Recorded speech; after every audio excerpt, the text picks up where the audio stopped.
সন্ধে হয়ে গেছে, আমি একটু স্কিন কেয়ার করবো, তাই ভাবলাম তোমাদের সাথে একটু ছোট্ট ভিডিও, তেমন কিছু না, একটু ফেস ওয়াশ আর একটু স্কার্ফ করবো। তো প্রথমে ভালো করে আমি চুলটা ক্লিপ দিয়ে আটকে নেবো, আর এরপর আমি এই দেখো মামা আর্থের রাইস ওয়াটার এই ফেস ওয়াশটা কিন্তু ইউজ করি।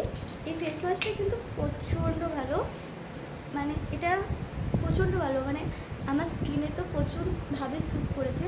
তো আমি ভালো করে স্কিনটা ওয়াশ করে নিই, তারপর আসছি। খুব ভালো করে চলে আসছি।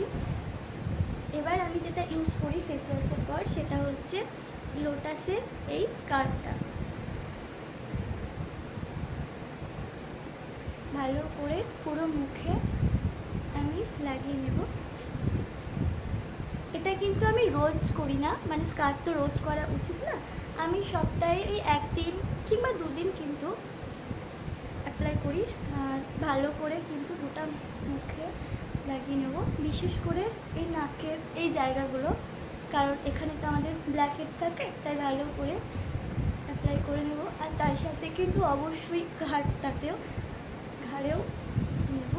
তারপর আবার কি 15 মিনিট রাখবো, তারপর আমি আবার ওয়াশ করে ফেলবো। তো এইটুকুনি আমার স্কিন কেয়ার ছিল। আমি সেরকম স্কিনে বেশি কিছু অ্যাপ্লাই করি না, ওই একটুখানি ফেস ওয়াশ, সপ্তাহে 2 দিন স্কার্ফ, এসবই কিন্তু ইউজ করি, এর বেশি কিছু না। আর তারপরে একটু ময়শ্চারাইজার, এসবই, সেরকম কিছু না। আর আমি সেরকম মেকআপ করতেও কিন্তু খুব একটা পছন্দ কিন্তু করি না। তো এই পর্যন্ত।